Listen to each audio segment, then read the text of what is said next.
맥주 감사절에 우리에게 주시는 하나님의 말씀은 레위기서 23장 9절에서 14절까지입니다. 구약 성경 182면에 있습니다. 레위기서 23장 9절부터 말씀 봉독해 드리겠습니다. 여호와께서 모세에게 말씀하여 이르시되 이스라엘 자손에게 말하여 이르라.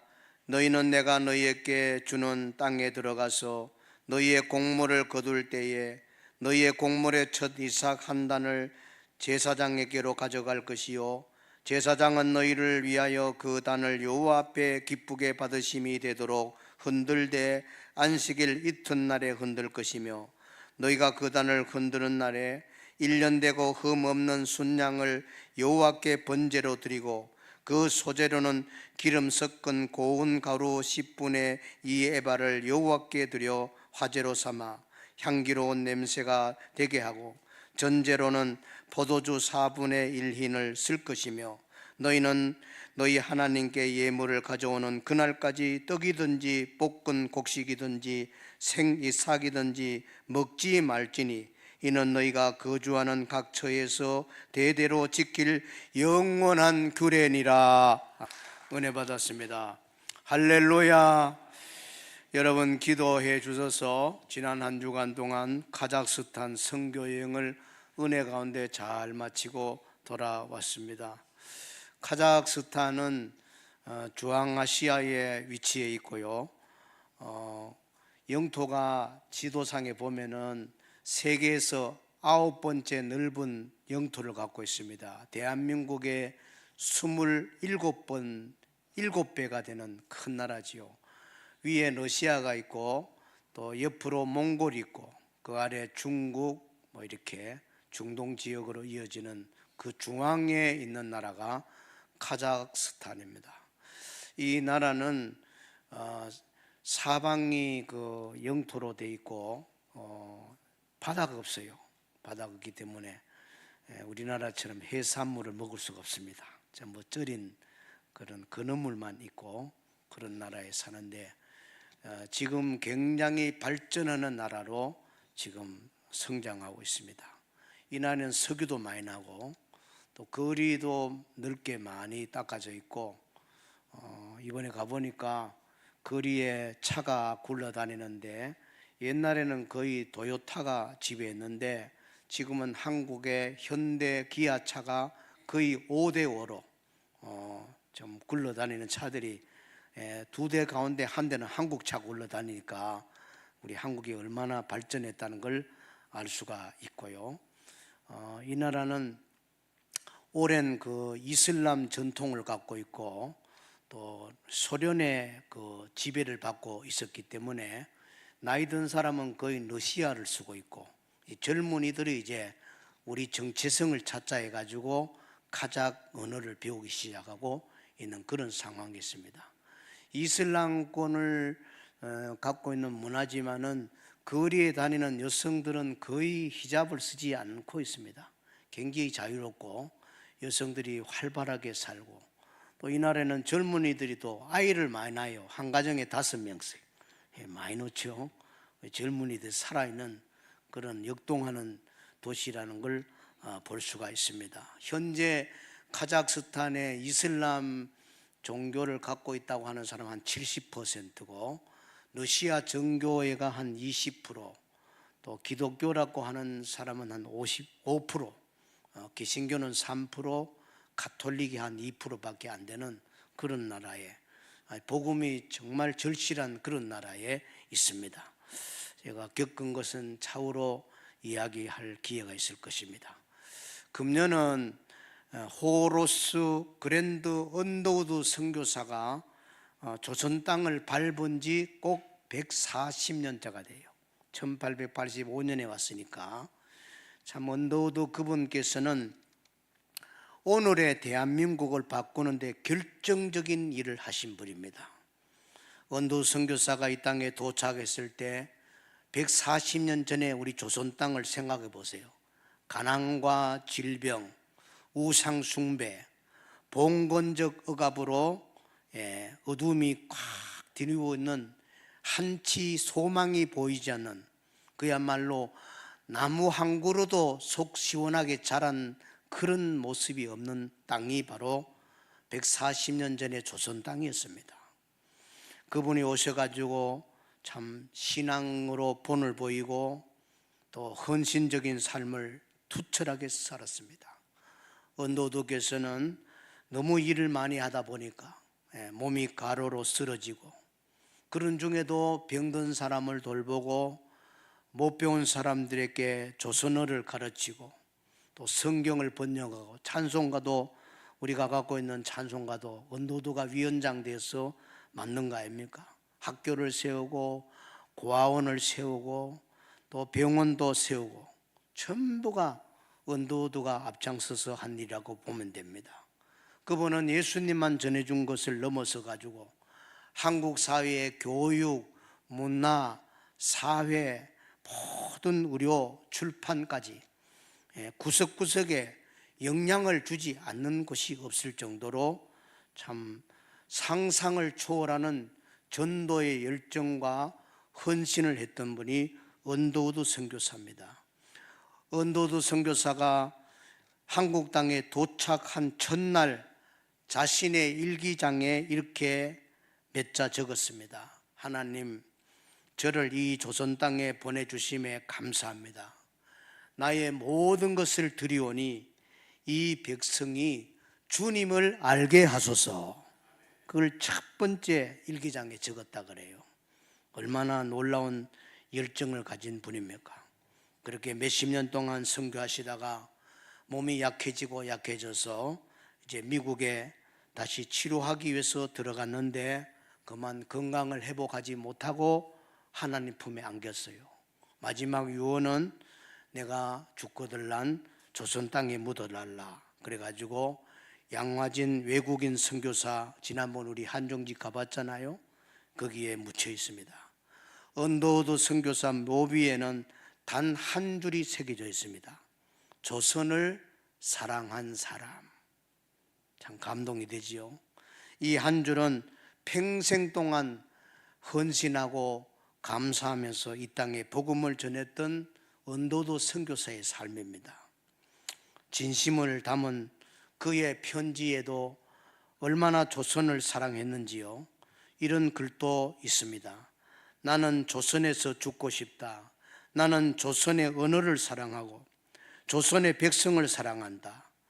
조선은 나의 땅이며 나의 사명이며 내가 감사할 곳이다. 그렇게까지 참 우리 한국 사람보다 한국을 더 사랑한 사람이 언도우드입니다. 그만큼 감사하는 마음을 가지고 그는 평생 죽는 순간까지 몸 바치면서 이 땅에 복음 전하며 헌신했다는 것이에요. 오늘 감사절을 맞아서 다시 한번 선교의 귀한 고마움을 가지고서 우리 모두들도 이제 남은 생에 구원받은 하나님의 백성으로 여러분 삶에 감사가 있고 또 선교가 있고 복음 전도하는 열정이 있기를 바랍니다. 오늘 본문은 맥주절에 대한 감사입니다. 가나안 땅에 도착해서 첫 열매를 추수하여 감사의 절기를 지키라는 것을 미래에 전제해서 주시는 말씀이에요. 지금 모세가 이 말씀할 때는 광야에 있을 때잖아요. 그런데 가나안 땅에 들어가니까 가나안 땅에 들어가거들랑 반드시 너희들이 곡물을 추수하거들랑 첫 열매를 하나님께 드리면서 감사해라. 그런 말씀이 오늘 본문의 내용입니다. 현재 우리 믿는 사람들에게도 이 말씀을 잘 지키도록 해야 될 중요한 절기입니다. 오늘 읽은 이 말씀은 초실절의 말씀인데 우리에게 영적인 귀한 교훈이 담겨 있습니다. 첫째는 감사는 추수의 첫 열매를 하나님께 드리는 것입니다. 여러분, 감사는 언제 시작해야 할까요? 하나님은 풍성히 거둔 첫 열매를 이제 하나님께 드리라는 거예요. 우리가 열매를 거두잖아요. 우리가 먹고 난 뒤에 남은 걸 드리는 게 아니고 하나님께는 처음 익은 곡식을 갖다 드리라는 겁니다. 이게 하나님께서 원하는 마음이고 또 우리가 그렇게 해야 될 감사의 표시입니다. 하나님이 우리 삶의 처음이고 또 우리 삶의 중심이란 걸 고백하는 그런 행위가 바로 첫 열매를 드린다는 거예요. 본문 10절입니다. 너희의 곡물의 첫 이삭 한 단을 제사장에게로 가져갈 것이요. 그랬어요. 곡물의 첫 한 단을, 하나님께 첫 열매를 바치는 절기가 바로 이 초실절입니다. 이스라엘 백성들이 약속의 땅에 들어가서 씨를 뿌리고 파종하고 그리고 경작하고 이제 추수 때가 됐을 때, 이때쯤 추수 때가 됐을 때, 보류 추수 때지요. 이때 추수 첫 열매를 맨 먼저 하나님 앞에 가지고 오라는 거죠. 그래서 하나님께 드리라는 겁니다. 감사에도 순서가 있는 겁니다. 첫 시간, 첫 물질, 첫 열매를 하나님께 드릴 때 그 감사를 하나님이 기쁘게 받으신다는 거예요. 우리가 하나님을 그렇게 존중히 여기고 귀중히 여기게 된다는 거예요. 우리가 첫 열매를 하나님께 정성으로 드리면은 나머지도 하나님께서 채우신다는 믿음을 갖기를 바랍니다. 첫 열매를 드린다는 것은 오늘 우리 삶 속에도 그대로 적용해야 됩니다. 무엇이든지 소산의 첫 열매를 하나님께 드리는 마음이 중요합니다. 절기에 대한 의무감 때문이 아니고 그것을 주신 하나님을 기억하고 또 그 주신 하나님께 감사하는 정신이 필요한 거예요. 사업을 시작하더라도 첫 사업의 수입을 하나님께 드리는 것 당연하게 알아야 됩니다. 하나님이 주신 것이니까. 그래서 우리 젊은이들이 처음 직장 다닐 때 첫 봉급을 받았을 때 그걸 몽땅 하나님께 드린 분 있잖아요. 그게 바로 이 감사절의 정신입니다. 하나님께 모든 걸 받았으니까 이제 하나님께 첫 열매를 드린다. 사업을 시작할 때도 그렇고 직장을 다니는 분도 마찬가지고 농사하는 분이나 어떤 생업에 종사하더라도 첫 열매는 하나님 것이다. 하나님이 축복해서 내가 받은 것이다. 그걸 기억하고 드리는 마음이 바로 이 맥추절의 감사의 정신입니다. 우리 하나님은 우리의 창조주고 우리의 구원자고 우리 삶 전체를 주관하시는 분 아닙니까? 그 하나님께 우리가 아까워하지 말고 기쁨으로 드리는 그 정신이 바로 감사의 정신입니다. 여러분 스스로 한번 질문해 보세요. 나는 내 인생의 첫 열매를 하나님께 드리고 있는가? 하나님을 내 삶의 중심으로 첫 번째 자리에 모시고 있는가? 그것이 바로 감사절의 정신입니다. 한국 어르선교의 아버지고 한국의 슈바이처라고 불리는 장기려 박사님, 이제 그분 돌아가신 지도 연 25년 돼가네요. 한국의 가난한 사람을 위해서 평생 헌신한 복음의 정신을 가진 외과 의사였잖아요. 북한 땅에서 그냥 아들하고 잠시 내려와 가지고 다시 목 들어가서 생이별을 한 거예요. 그리고 북한에 아내가 있는데 이 남한 땅에 와 가지고 장기려 박사는 죽는 순간까지 재혼을 안 했어요. 혼자 샀어요. 북한에 아내가 있는데 잠깐 내려갔다가 오겠다 그러고 못 들어가 버렸거든. 그래서 평생 혼자 살면서 가난한 사람들 위해서 의료 사업을 참 헌신적으로 한 분이에요. 그는 이런 정신을 갖고 병원 수입의 가장 첫 열매를 하나님께 구별해서 딱 드렸다 그래요. 손대지 않았어요. 내가 오늘 생명을 살릴 수 있었다면 그것은 하나님의 은혜입니다. 나는 수술대 앞에서 서기 전에 주님께 이 수고의 첫 열매를 드렸습니다. 그의 감사의 삶은요 말이 아니고 생활이었습니다. 그는 의료비를 감당할 수 없는 가난한 사람들에게 무료로 수술을 베풀어 줬어요. 지금도 그의 정신을 이어받은 부산의 청십자 의료복지회는 그대로 그 정신을 이어가고 있습니다. 감사는 첫 열매를 하나님께 드리는 태도에서 시작됨을 기억하시기를 바랍니다. 하나님께는 첫 열매를 드려야 됩니다. 두 번째, 감사는 부활의 복음에서 완성됩니다. 본문 11절에 제사장은 너희를 위하여 그 단을 여호와 앞에 기쁘게 받으심이 되도록 흔들되 안식일 이튿날에 흔들 것이며, 안식일 이튿날, 안식일 이튿날, 안식일은 토요일이잖아요, 그죠? 토요일 이튿날은 뭐예요? 일요일이죠. 오늘날 주일 아닙니까? 자, 여기서 절기에서 보여주는 영적인 의미가 있습니다. 첫 열매는 바로 부활의 첫 생명, 첫 이삭이 되는 예수 그리스도의 부활을 상징하는 거예요. 첫 열매는, 따라합시다. 첫 열매는 예수님의 부활을 상징한다. 예수님은 안식일 지난 다음 날 부활했잖아요. 그래서 우리가 주일날 초대교회가 예배드리기 시작한 거예요. 원래는 구약 성경의 안식일은 토요일인데 이제 초대교회의 예배 시간은 토요일이 아닌 주일, 일요일로 바뀐 거예요. 왜 그랬어요? 예수님이 부활했기 때문에. 예수님이 부활한 날을 기념해서 드리기 시작해서 오늘 우리는 그대로 지키고 있는 거예요. 그래서 우리가 주일날 예배드리는 것은 예수님의 부활을 기념하는 겁니다. 부활을.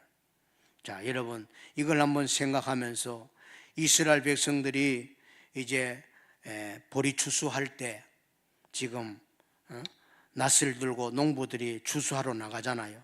보리밭으로 간단 말이에요. 보리단을 낫으로 베고 첫 열매를 거둡니다.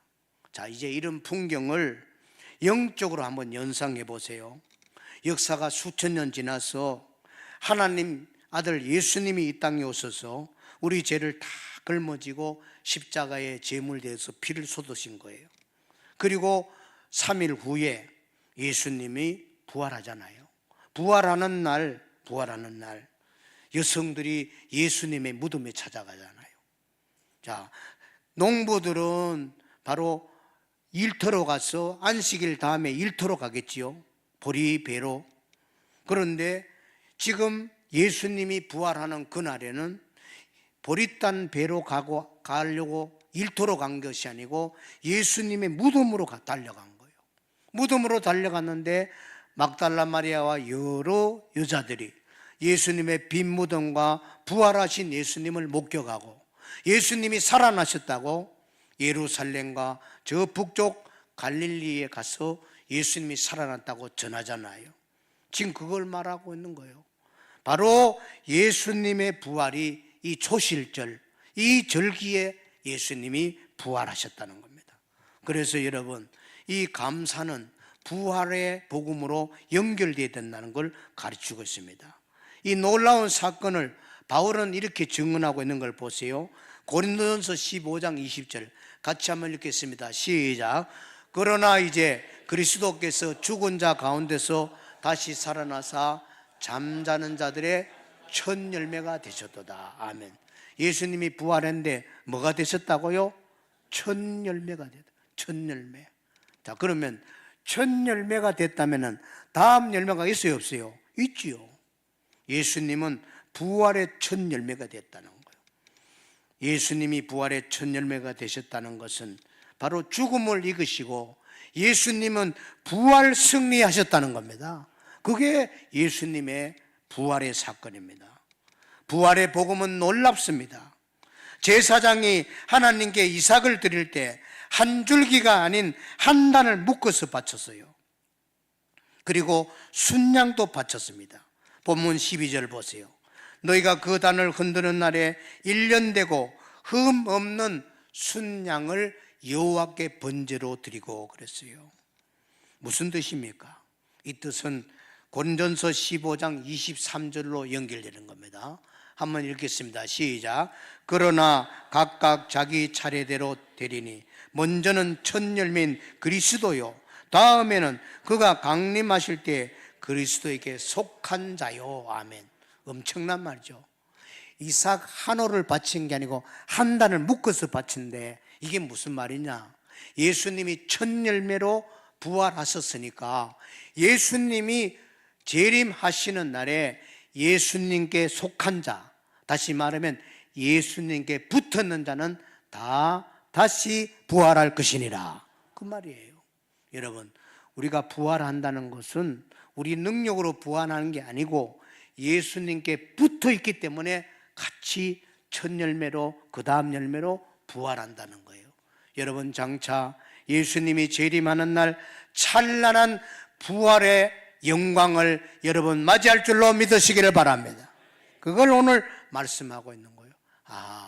이렇게 맥주 감사절은, 초실절은 예수님의 부활을 상징하는구나, 우리도 예수님처럼 부활한다는 거구나, 이걸 우리에게 믿음으로 복음으로 주는 거예요. 엄청난 것이잖아요. 이렇게 해서 예수님의 부활은 이렇게 엄청난 우리에게 부활로, 소망으로 연결되는 줄로 믿습니다. 자, 여러분, 예수님 부활함으로 우리들도 부활하는 건데, 소망을 갖게 되는데, 이게 저절로 된 게 아니란 말이에요. 예수님의 십자가 희생이 있었기 때문에 부활의 영광이 오는 거예요. 예수님의 희생을 잊지 마시기를 바랍니다. 오늘 본문에도 그걸 말씀하고 있어요. 12절부터 13절을 한번 읽어보면은 여기에 제물 몇 가지가 나옵니다. 시작. 너희가 그 단을 흔드는 날에 1년 되고 흠 없는 순양을 여호와께 번제로 드리고, 그 소제로는 기름 섞은 고운 가루 10분의 2 에바를 여호와께 드려 화제로 삼아 향기로운 냄새가 되게 하고, 그 전제로는 포도주 4분의 1 흰을 쓸 것이며. 아멘. 여기 제물이 나오잖아요. 뭡니까? 흠 없는 양, 고운 가루, 포도주, 전부 제물이지요. 이건 뭘 말합니까? 예수님의 거룩한 희생을 가르치는 거예요. 구약의 감사절에 이렇게 많은 제물을 드려서 하나님께 감사드린 것처럼 오늘 우리들이 바로 부활의 소망을 갖게 되는 것은 예수님이 십자가에 희생이 있었다는 거예요. 희생이 있었다는 거예요. 여러분, 예수님의 희생을 기억하고 감사하고 또 감사하는 여러분 되기를 바랍니다. 그 감사의 완성은 부활의 복음인 거예요. 부활의 복음. 여러분, 장차 예수님이 재림하는 날 부활의 새 아침을 맞이한다는 믿음을 갖기를 바랍니다. 그 믿음을 갖고 오늘 우리는 예수님의 희생을 기억하고 감사해야 됩니다. 세 번째는, 감사는 전도로 증명되어야 합니다. 초실절의 첫 열매를 하나님께 드리기 전에는 추수한 곡식 중에 아무것도 먹지 말라 그랬어요. 14절 읽어봅니다. 시작. 너희는 너희 하나님께 예물을 가지고 오는 그날까지 떡이든지 볶은 곡식이든지 생이삭이든지 먹지 말지니, 이는 너희가 거주하는 각처에서 대대로 지킬 영원한 규례니라. 아멘. 하나님께 가지고 있는 곡식 예물을 먹지 말라는 거예요. 하나님께 드리기 전에 먹지 말라는 거예요. 순서가 있는 거예요. 하나님께 먼저 드리고 그 다음에 먹으라는 거잖아요. 여기에서는 두 가지 메시지가 있어요. 첫째는 하나님이 먼저라는 거예요. 하나님 먼저.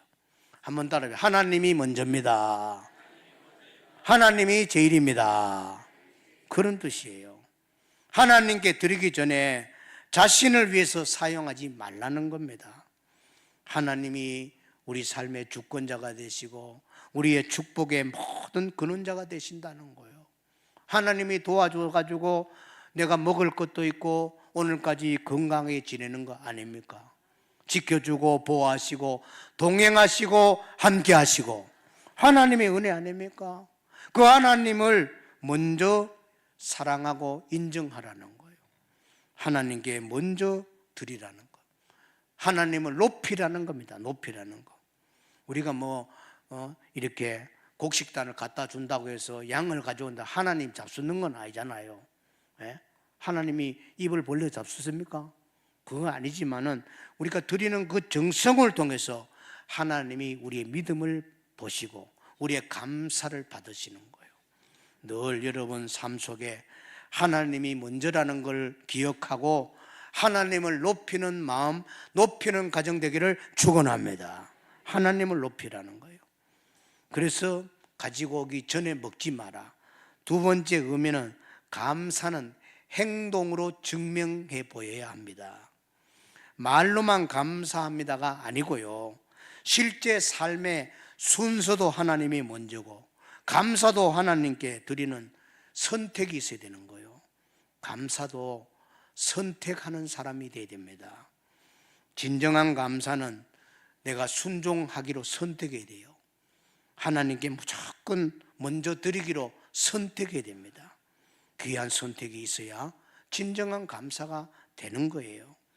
이 말씀에서 단순한 제사의 규례가 아니고 감사는 복음 전도의 통로가 되어야 된다는 거예요. 세상 사람들은 하나님을 모르잖아요.